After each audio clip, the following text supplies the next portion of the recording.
Basically factory ज्या असतात ह्या 2-4 वेगवेगळ्या प्रकारामध्ये विभागल्या जातात. एक म्हणजे टिपिकली अशा टाईपची मशीन्स असतात की जिथे काही टाईपचं मोल्डिंग होतं किंवा कास्टिंग होतं. त्या ठिकाणी एकाच मशीनवरती पूर्ण प्रॉडक्ट तयार होत असतं. दुसरे जे असतात त्या ह्याच्यामध्ये 2, 4, 10, 15 मशीनवरून एकच प्रॉडक्ट जो असतो हा पुढे पुढे पास होत एक ऑपरेशन करत कंप्लीट करत पुढे जातो आणि शेवटच्या मशीनवरती तो कंप्लीट होतो. आणि तिसऱ्या टाईपच्या ज्या असतात यामध्ये बॉट आउट कॉम्पोनंट्स किंवा मॅन्युफॅक्चर्ड कॉम्पोनंट्स आणून त्याची असेंब्ली केली जाते. मेनली या 3 टाईपमध्ये सहसा फॅक्टरी ज्या असतात ह्या डिवाइड होतात. आता या अशा टाईपच्या ज्या 3 फॅक्टरीज असतात या तिन्ही फॅक्टरीच्या लेआउटमध्ये मुळामध्ये कागदावर काढतानाच ती अतिशय महत्त्वाच्या गोष्टी लक्षात घेणं गरजेचं असतं. ज्या वेळेला तुम्ही एकाच मशीनवरून पूर्णपणे प्रॉडक्ट तयार करता आहात त्यावेळेला तो पूर्ण प्रॉडक्ट एकाच ठिकाणी तयार होणार आहे. त्यामुळे तिथे फारशी तुम्हाला काळजी घेण्याची गरज पडत नाही कारण त्याची फारशी हालचाल होणार नसते.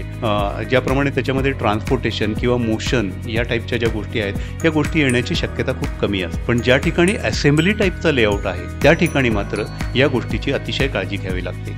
किंवा ज्या ठिकाणी प्रोसेस लेआउट आहे की मल्टिपल ऑपरेशन्समधून तुमचा प्रॉडक्ट पुढे जाणार आहे त्यावेळेला मात्र त्याची आपल्याला काळजी घ्यावी लागते. या टाईपच्या लेआउटमध्ये जर का ट्रान्सपोर्टेशन हाय लेवलला असेल, ट्रान्सपोर्टेशन इन द सेन्स वस्तूची किंवा पार्टची वाहतूक एका ऑपरेशनपासून दुसऱ्या ऑपरेशनपर्यंत करणे ही जितकी जास्त तितका तुमचा लेआउटचा पसारा वाढला आणि त्याच्यामधलं WIP किंवा वर्क इन प्रोग्रेस हे वाढायला सुरुवात झाली. अतिशय डेंजरस लेआउट याच गोष्टीला म्हणता येतो की ज्याच्यामध्ये हाय लेवलचं ट्रान्सपोर्टेशन आहे. तुम्ही वाहतूक इकडून तिकडे खूप साऱ्या प्रमाणावरती करता आहात त्यावेळेला तुमचा लेआउट जो आहे फॅक्टरी लेआउट जो आहे हा कधीच प्रॉडक्टिव्ह होऊ शकत नाही.